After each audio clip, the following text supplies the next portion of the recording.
बड़े सदन में एक वरिष्ठ नेता उप मुख्यमंत्री बिहार के कह रहे हैं ऐसे कर रहे हैं, इसको काट दीजिएगा, सदन में कर रहे हैं, उसमें कोई महिला नहीं करी, उसमें महिला की इज्जत नहीं गई। सबसे बड़ी आबादी क्षेत्र का प्रदेश का पूर्व मुख्यमंत्री, जिसकी स्वयं अपनी बीवी, वो अपनी बीवी के बारे में अगर ऐसी बातें सुन के बर्दाश्त कर रहा है, तो क्या अगर हम उसे आज आने वाले समय में उसे यूपी का मुखिया बना दें तो क्या भरोसा है कि वो मेरी माँ बहनों की रक्षा करेगा? इनको लेके धमाधम धमाधम धमाधम, तब महिलाओं का याद नहीं आया था। इतनी बड़ी बेइज्जती उस महिला की हुई कि उसने अपने मूत्र का छिड़काव किया। फर्जी है, अगर है तो वीडियो दिखाइए, तब महिला नहीं थी। अपाहिज तो हो नहीं तुम, तुम्हारी सरकार FIR करते उसको, तुम मारते साले 5 जूता। लेकिन आपने सुना ना उनका बयान, जो कि समाजवादी पार्टी की तरफ से जब कहा गया, तो देखिए जो थप्पड़ मारा गया, मैं उसकी कड़ी निंदा करता हूँ, क्योंकि आप कीचड़ में हाथ डालने की जरूरत नहीं थी, चप्पल की यूज़ कर लेते। तो आपने देखा कि ये महिला सम्मान से जुड़ी हुई बातें हैं। हालांकि लोगों को समझ में आना चाहिए, सिर्फ 1 या 2 या 4 जो बड़े लोग हैं उन्हीं की महिलाओं का सम्मान होता है। हर महिला का सम्मान होता है, चाहे वो गरीब परिवार की हो, चाहे बहुत बड़े खानदान की हो। लेकिन आपने कुछ दिन पहले देखा होगा कि किस तरीके से सभी लोगों ने उस महिला को इतना ट्रोल कर दिया था कि उसका घर से बाहर निकलना मुश्किल हो गया था।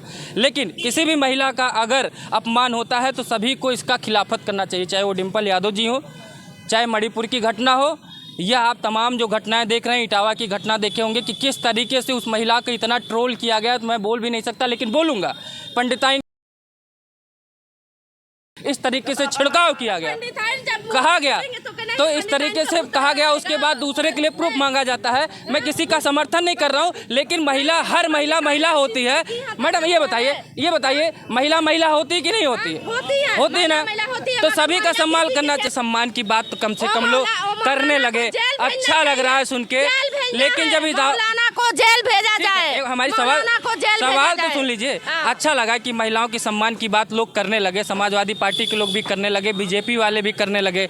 लेकिन यही कुछ दिन पहले जो है, जब इटावा कांड में ये पंडिताइन का मूत्र चल रहा था, तो क्या उस महिला का सम्मान नहीं था? किस तरीके से पूरा फेसबुक से लेके पड़ गया था उस पंडिताइन को लेके, धमाधम धमाधम धमाधम, तब महिलाओं का याद नहीं आया था। इतनी बड़ी बेइज्जती उस महिला की हुई कि उसने अपने मूत्र का छिड़काव किया। फर्जी है, अगर है तो वीडियो दिखाइए, तब महिला नहीं थी, महिला का सम्मान उस समय नहीं था। उस महिला के ऊपर आरोप लगाया गया कि उसने अपने मूत्र का छिड़काव किया। ये सब फर्जी है। ये समाजवादी पार्टी अब सत्ता से बहुत दूर हो चुकी है। मीडिया का तो काम ही है एक चीज लाना, और आपसे आप लोग ज्यादा कहना, कम कहना, ज्यादा उछलना आप लोग का काम है। यही जितना ये बीजेपी को उछालते हैं आप लोग, अगर वही हमारे राष्ट्रीय अध्यक्ष जी के कितना काम किए हैं आप लोग को पता होगा, मगर कभी नहीं कहते हैं कि राष्ट्रीय अध्यक्ष जी सुनना नहीं चाहते। बस यही दिक्कत है, यही सुनना नहीं चाहते। जब तारीफ करते हैं, जब उनके काम को गिनाते हैं, तब तो नहीं सुनते, और जब कभी सवाल उनके खिलाफ पूछ ले तो अब फीता दूसरा कोई काट रहा है, फीता दूसरा कोई काट रहा है। हाँ, सारा काम हमारे राष्ट्रीय अध्यक्ष, सरकार बदल गई तो काटेगा अगला ही मुख्यमंत्री। तो काटे। देखिए आप, मेरे राष्ट्रीय अध्यक्ष 2027 में मुख्यमंत्री इंशाल्लाह बनने जा रहे हैं, बनेंगे, आप देख लीजिएगा। हाँ, इंशाल्लाह बनेगा। और रह गई बात कि मौलाना को जेल भेजिए ना, वो जो बोल रहे हैं कि हमारी बेटी को बलात्कार करने के लिए धमकी दे रहे हैं, वो गलत बोल रहे हैं। अगर वो सच्चा मौलाना होते तो अपने मस्जिद तक रखे। दर्शक यादव जी के जैसे लोग क्रोधित हुए, सभी लोग क्रोधित हो गए। लेकिन अच्छा हुआ कि कम से कम इस बार मुस्लिम समुदाय के लोग आगे बढ़ के आए, इस मौलाना को ही नेगलेक्ट करना शुरू कर दिया। एक चलिए शुरुआत कर दी, अच्छी बात है कि अगर यही समाजवादी पार्टी की जो ये मैडम, अगर इनके खिलाफ ना होकर किसी और महिला के खिलाफ बोला गया होता, तो क्या यही मौलाना नेगलेक्ट किया जाता, आपको लग रहा है? देखिए, ऐसा है, ये हमारा देश बहुत ही समझदार और बहुत ही अच्छे लोगों का देश है।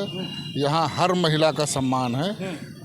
कुछ % लोग ऐसे होते हैं इस भारत देश में, बहुत ऐसे गंदे लोग हैं। अभी आपने देखा, लड़की को किडनैप कर लिया, रेप कर दिया, ये कर दिया। लेकिन 95% लोग ऐसे हैं जो महिलाओं का सम्मान करते हैं, और वो चाहे जिस दल में हो, चाहे जिस धर्म के हों, चाहे जिस समुदाय के हों, अगर महिला की बात आती है तो सब एक स्वर में साथ खड़े हो जाते हैं। जैसे कि आपने देखा कि मौलाना के खिलाफ भी मौलाना खड़े हो गए। ऐसे वो चाहे हिंदू हो, मुस्लिम हो, ब्राह्मण हो, चाहे जो हो, उसके खिलाफ सब खड़ा होना भी चाहिए। अगर उनका नैतिक दायित्व है किसी भी महिला के खिलाफ अगर कोई गलत टिप्पणी करता है तो उसके खिलाफ लोगों को खड़ा होना चाहिए, कड़े से कड़ा एक्शन लेना चाहिए। सरकार को भी इसके प्रति दायित्व अपना निभाना चाहिए। लेकिन इसमें भी राजनीति देखी जाती है। अगर किसी दल ने समर्थन कर दिया अपोजिशन वाले किसी पार्टी को, तो कहते यही करवाए होंगे इसीलिए समर्थन कर रहे हैं। अब ये तो पॉलिटिकल स्टंट है, हर आदमी अपने फायदे के लिए, जात के लिए, धर्म के लिए ये सब करता रहता है। लेकिन मेरा अपना ये मानना है, जात धर्म से ऊपर उठ के महिलाओं के सम्मान का ध्यान पहले देना चाहिए। ठीक है सर, कुछ कहना चाहोगे तुम भी? जी सर, नमस्ते। महिला का सम्मान करना चाहिए कि नहीं करना चाहिए? बिल्कुल, सारे वर्गों को ये ध्यान रखना चाहिए क्योंकि महिलाओं हमारी जननी है, तो हमें महिलाओं का खासकर विशेष ध्यान रखना चाहिए। चाहे ऐसे मौलाना हो या समाज में ऐसे पल रहे जैसे अपराधी कुकृत्य के व्यक्ति हों, उन लोगों को इस बात की चेतावनी देना चाहता हूँ कि महिलाएं हमारे लिए पूजनीय है, मेरी माताएं बहनों के समान है। अपनी वाणी पे कंट्रोल रखिए क्योंकि आपके एक ईर्ष्या द्वेष से समाज में बहुत ही भ्रामक प्रचार फैलाया जा रहा है और जिसका परिणाम बहुत ही गलत हो सकता है, भयानक हो सकता है। योगी जी, सभी की बातें आपने सुना, कंक्लूजन कर दीजिए आप।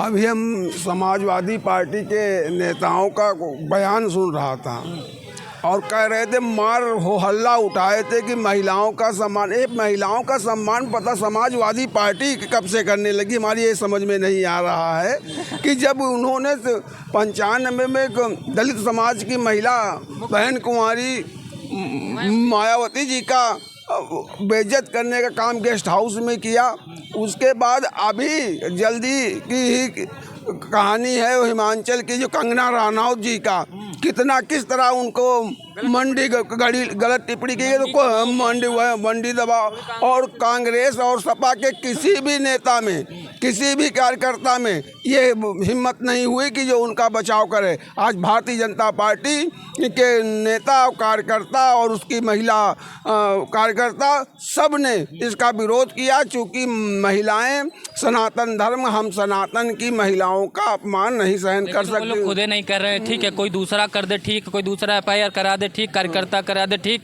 लेकिन जिनके घर की बात है वो चुपचाप बैठे हैं। वो उनसे पूछा जाता है कहते कौन सा कपड़ा पहन के आए, फिर पूछा जाता है वो मणिपुर की घटना याद दिलाने लगते हैं, फिर पूछा जाता है तो कहते हैं बीजेपी ने करवाया। वो यही कहेंगे, वो चूँकि उनकी वोट की राजनीति, उनको ये समझ में आ रहा 2027 का चुनाव दिखाई पड़ रहा है। उनकी घर की बहन बेटियों का चाहे जितना बेइज्जत कर दें ये मुस्लिम समुदाय के लोग, ये उस पर एक लफ्ज नहीं बोलेंगे, उनके बड़े नेता एक लफ्ज नहीं बोलेंगे, चूँकि उनकी राजनीति ही मुस्लिमों पे टिकी हुई बैंक की बात हो जाती है ना। थोड़ा पीछे करिएगा भैया, सर को दिखाइए। कुल मिला के चाहे महिला सम्मान हो चाहे पुरुष सम्मान, ऐसा नहीं कि पुरुषों का भी सम्मान ना हो, पुरुषों का भी सम्मान होना चाहिए। पुरुष और महिला जब कहा जाता है कि बराबर है, तो जितना पुरुष का सम्मान उतना ही महिला का सम्मान, जितना महिला का सम्मान उतना पुरुष का सम्मान, तभी समाज चलेगा। ये पुरुष प्रधान देश है, पहले पुरुष तब महिला, ऐसा माना जाता है। और जबकि जननी ही सब कुछ है, लेकिन उसका सम्मान घटता ही जा रहा है, बढ़ता नहीं है, घटता ही जा रहा है, प्रतिदिन घटेगा। इसलिए कि हमारी सोच में परिवर्तन हो गया है, हमारी सोच में परिवर्तन है। और अगर हम चिल्ला रहे हैं कि इस महिला का मुल्ला ने ये कहा, वो कहा, तो आपकी सरकार अभी तक जेल इसको क्यों नहीं भेजे? आपको चिल्लाने की क्या ज़रूरत है? अपाहिज तो हो नहीं तुम, तुम्हारी सरकार FIR करते उसको, तुम कौनिहार में बढ़ते मारते साले को 5 जूता। लेकिन आपने सुना ना उनका बयान, जो कि समाजवादी पार्टी की तरफ से जब कहा गया तो वो आरोप लगाने लगे कि मैं मुस्लिम हूँ इसलिए भारतीय जनता पार्टी कर रही है। तो कहीं ऐसी हो है ना महिलाओं के, तो आप सुनना नहीं चाहिए। सड़कों महिलाओं को उतरने की बीजेपी की जरूरत नहीं है, क्योंकि वो उतरता है जो सत्ता से बाहर होता है। जो सत्ता में है उसको किसी की सपोर्ट जरूरत है क्या है? थाने में डालो, बिल्कुल डालो, बिल्कुल बात सही है। राजनीति करने का उनको एक बहाना चाहिए। इससे पहले मुल्ला ने न जाने क्या क्या कहा होगा, अभी तक कुछ नहीं हुआ। सवाल उसका बयान आता ही रहता है। थोड़ा पीछे कर लीजिए, कल भी गए 2-4 झापड़ एक चैनल पर, और फिर वो आरोप लगाने लगे कि समाजवादी पार्टी के लोग जो है हमको धमकियां दे रहे हैं, हमारी लड़की को जो है हमसे लोकेशन मांगा जा रहा है। अब क्या ये नई राजनीति शुरू हो गई आपको लगता है? देखिए, जो थप्पड़ मारा गया मैं उसकी कड़ी निंदा करता हूँ, क्योंकि आप कीचड़ में हाथ डालने की जरूरत नहीं थी, चप्पल की यूज़ कर लेते कि चप्पल कीचड़ ही में रहता है। मुझे उम्मीद नहीं थी कि उसके ऊपर हाथ कोई उठाएगा, कम से कम चप्पल का यूज़ कर लेते। मुझे सहानुभूति है उन लोगों से जिन्होंने हाथ कीचड़ में डाला और उसको सफाई करने का काम किया। ये अच्छी बात आपने कही कि ऐसे लोगों के साथ ऐसा ही होना चाहिए। जी, ऐसा ही होना चाहिए था। क्या करें?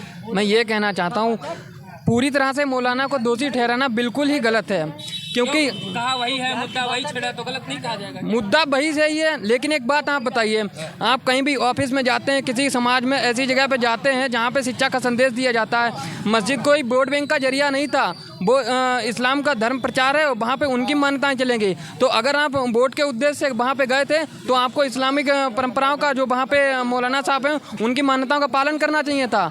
अगर आपका वोट बैंक उद्देश्य नहीं था तो फिर आपको वहाँ जाना ही नहीं चाहिए था। ये तो हमें तो लगता है ये वोट बैंक की पॉलिटिक्स करने के लिए ये सब किया गया। और उसके बाद भी अगर ये सब हो गया, ये मान के चलिए, जो व्यक्ति मतलब भारत का सबसे बड़ी आबादी क्षेत्र का, प्रदेश का पूर्व मुख्यमंत्री, जिसकी स्वयं अपनी बीवी, वो अपनी बीवी के बारे में अगर ऐसी बातें सुन के बर्दाश्त कर रहा है, तो क्या अगर हम उसे आज आने वाले समय में उसे यूपी का मुखिया बना दें तो क्या भरोसा है कि वो मेरी माँ बहनों की रक्षा करेगा? देखिए, ऐसा है कि भाई लोग हम देख रहे हैं, कुछ बातों पे उठाते हैं।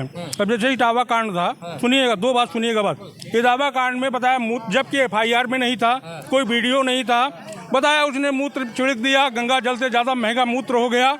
वही विजेंद्र यादव ने, FIR है, विजेंद्र यादव ने दलित महिला को, PDA के दलित महिला को मूत्र जूते में पिलाया, उसका FIR है, कोई नहीं कह रहा है। और भरे सदन में एक वरिष्ठ नेता, उप मुख्यमंत्री बिहार के, कह रहे ऐसे ऐसे कर रहे हैं, इसको काट दीजिएगा, सदन में कर रहे हैं। उसमें कोई महिला नहीं करी, उसमें महिला की इज्जत नहीं गई। देखो, अपने ऊपर हो तब तो गलत है ना। तो उसमें भाजपा वाले कह रहे हैं, ना उसमें सपा वाले कह रहे हैं, ना कांग्रेस वाले कह रहे हैं। सही ये है कि ये तो चलो सांसद जी हैं, विधायक जी हैं, मंत्री जी हैं, बातें उठ रही हैं। गरीब महिला होती कोई कुछ नहीं होता, कुछ नहीं होता। और धर्म गुरुओं को ऐसे बोलना नहीं चाहिए, कोई भी गलत नहीं बोलना चाहिए। क्या कर रहे हैं? देखिए सर, धर्म गुरुओं को है कहाँ? कोई मौलाना लिख लेने, कोई मौलाना तो नहीं हो जाता। काउंसिल के अध्यक्ष हैं आप, अरे कुछ दिन पहले तक यही लिखा। मैं इस देश का एक राष्ट्रीय काउंसिल बनाया हूँ, उसका राष्ट्रीय अध्यक्ष हूँ, तो मान लेंगे आप? लेकिन वो लिखते तो है ना अपने आगे। लिखते नहीं है, ये मीडिया लिखती है। नहीं, खुद लिखते हैं, खुद लिखते हैं भाई। अगर वो एक चुनाव खड़े हो जाए मुस्लिम डोमिनेटेड एरिया से, दो कैंडिडेट खड़ा हो जाए, कोई हिंदू भाई खड़ा हो जाए और ये मुल्ला खड़ा हो जाए जो थप्पड़ मारा, 500 वोट नहीं पाएगा। अब ये मान लीजिए कि किस तरह उसको मुसलमान मानते हैं। ये अच्छी चीज है। तो पीटे भी गए, मारे भी गए कल। किसके बारे में कहना है? नहीं, रशीदी साहब कल मार वार खा गए आप। रशीदी साहब अगर सही माने में मौलाना रहे होते तो समाज पर बेदगर टिप्पणी नहीं करते। बिल्कुल सही है। इसीलिए हम बोलने नहीं आते। एक मिनट समय आपका। वो बेदगर टिप्पणी नहीं करते। इस्लाम मजहब कहता है, किसी पैगंबर ने कहा था कि किसी पर अंगुली उठाने से पहले देख लो कि 3 अंगुलियां आपकी तरफ इशारा कर रही। उनको अपने आप में देख लेना चाहिए था। मौलाना बहुत ऊंची चीज़ होता है। हमको ये नहीं पता है कि ये किस मदरसे से फारिग हैं और कहाँ से इनको फजीलियत की पगड़ी बंधी है, कहाँ से, ये तो नहीं पता है। और ये सही माने में टोपी लगा लेने से, दाढ़ी रख लेने से और नमाज पढ़ लेने से कोई नमाजी हो सकता है, मौलाना नहीं है। ये मौलाना टाइटल तो उनके वही लिखा जाता ना, सवाल ही नहीं है। ये तो आप लोग आम भाषा में सबको मौलाना कह देते हो। मौलाना डिग्री है। इतनी बड़ी संस्था चला रहे हैं, ऑल इंडिया मुस्लिम काउंसिल का, वो आप कह रहे हैं मौलाना ही नहीं है। नहीं, मौलाना हो, बड़ी संस्था चलाना एक अलग चीज़ है, मौलाना होना एक अलग चीज़ है। ये मौलाना की बात है, संस्था की बात नहीं है। अगर इतने दिन से मौलाना मौलाना उनको कहा जाता, लिखा जा रहा था, तो मुस्लिम समुदाय वालों ने क्यों नहीं पहले कहा कि भैया मौलाना नहीं, क्यों आप लोग मौलाना होते? अरे इनको बोल दीजिए। हमेशा किसी न किसी ने इनका विरोध किया होगा, और अगर मौलाना कहने पर नहीं विरोध हुआ तो उन्होंने कभी ऐसी बातें नहीं की थी। बहुत बात कर चुके हैं, यही तो नहीं पता है, बहुत ऊट पटांग बोल चुके हैं, आज थोड़ी कोई बड़ी तो ऊट पटांग अगर बोलते रहे तो इनके ऊपर कार्रवाई क्यों नहीं होती रही? ये सही माने में मौलाना होते और इस्लाम को मानने वाले होते तो एक ऐसा पैगाम देते जिससे पूरे बस इसी को हमको यहीं वाइंड अप करना। ये अच्छी चीज़ है कि चाहे वो मुल्ला हो, चाहे कोई भी इंसान हो, चाहे किसी भी धर्मगुरु हो, अगर वो किसी भी समाज के लिए या किसी महिला या पुरुष के लिए अभद्र भाषा का प्रयोग करते हैं तो ऐसे ही बहिष्कार होना चाहिए जैसे ही साजिद रशीदी का किया जा रहा है। चाहे वो किसी भी धर्म के लोग होते हैं, किसी के भी करेक्टर को सर्टिफाइड करने के लिए किसी की भी आवश्यकता नहीं होती है। लोगों के अंदर स्वयं में अपने आप में ज्ञान होता है। बाकी इसी के साथ इस वीडियो को समाप्त करते हैं। नमस्कार।